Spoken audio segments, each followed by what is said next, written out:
Hey everyone, you got the Next Level Ag team here for another round table. Couple things we're going to bring to you today.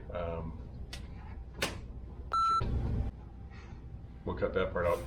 Hey everybody out there, it's the Next Level Ag team coming to you from world headquarters for Next Level Ag, having another round table.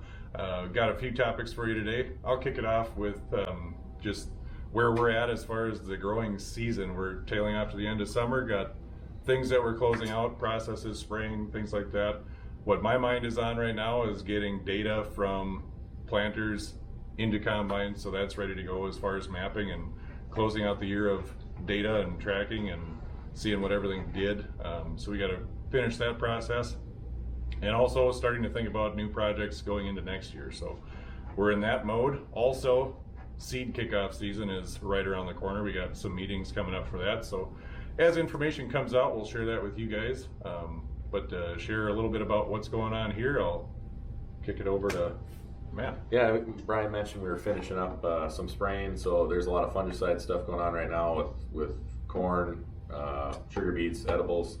Probably a little lighter for sure this year than normal, understandably with the economics of the prices of everything and just simply like the weather we've had in this general area. I mean, there are parts of our growing area that have really nice looking crops, or even tile fields around here that look nice.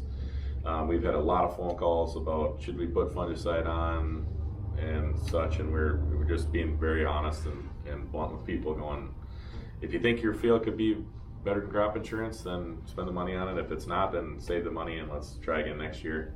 Yeah. That's kind of where we're at, and so if there's some late season stuff you want to get on some of these fields, just holler. We have what you need. And you know, with the economics touching on that, we know that the farm prices are really not great, and it's kind of doom and gloom a little bit. So we've talked about this as a company. We're really working on how we can try to trim costs for you guys coming into this next year with seed and liquid, and so we're actively working on a plan to try to make that not so painful this winter. So with that's an ever-going thing. Nick can kind of touch on crop scouting a bit and go from there. All right, yeah, so the last couple weeks all the corn started to tassel, so we've been doing a lot of the fungicide. That's the timing for that. This week, Brian and I were out in a couple fields looking at, Brian set some bug traps, so we were looking at the pressures in some of those areas. We kind of spanned our whole sales area, north all the way to south of here a ways, and we saw some variability. A couple miles away there was a field that had just 1 or 2 bugs, and another field had a dozen bugs on a trap that had only been out there a few days. So that was interesting to see. And then we were also out there when we were looking at the pollination of the corn itself, and most of that looked like it was pollinating well. So so that is coming along nice, but we've also just had a lot of rain that some of these areas don't look as uniform, so that will hold us back, obviously. But then on the sugar beet side, most people are keeping up on their fungicide sprayings. The areas that don't have pattern tile are starting to not look as nice, but hopefully we can get out of this wet spell and things will turn around. Same with the edible beans. Fungicide for the white mold has started, and if it's on pattern tile, it looks good, and if not, that's kind of some areas that we see could be improved. But that's, I guess, what we're seeing out in the field. So. Yeah, one thing to piggyback on there was an area to the south here where there was what they're calling tassel wrap.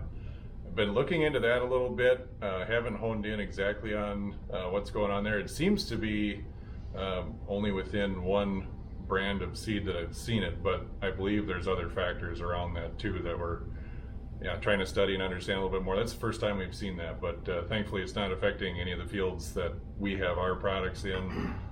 So yeah, more to come on that. If we need to be cognizant of it, we'll bring some info to you. But yeah, studying the bug cycle and all that stuff to see what management we need to look at either this year or just manage going forward. So, and then on from that, Sean, you're going to tell us a little bit about Stoneham. Yeah, we've been staying busy with Stoneham equipment, the tank trailers. Right now we have a 4-place tank trailer, as some of you probably saw in a previous video. It's parked on the yard here at Next Level right now.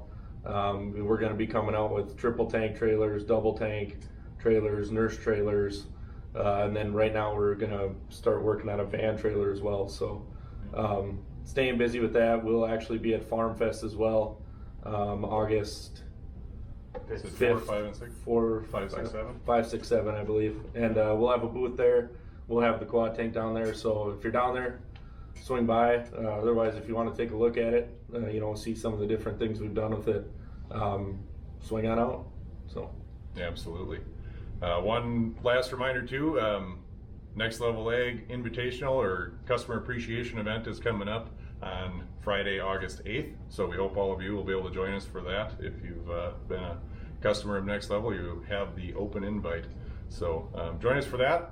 Get a hold of Sean if you yep. haven't Yeah. Give me a call, give me a text. Absolutely. Get you signed up. Get signed up. And if you don't golf, you can still come and have a chance to win some prizes, have some good food, and just a good time with good people. So with that, we're going to close out this video, and we'll keep bringing you guys stuff as we move forward here. Maybe we should try a square table. Quit raining. It's a good idea.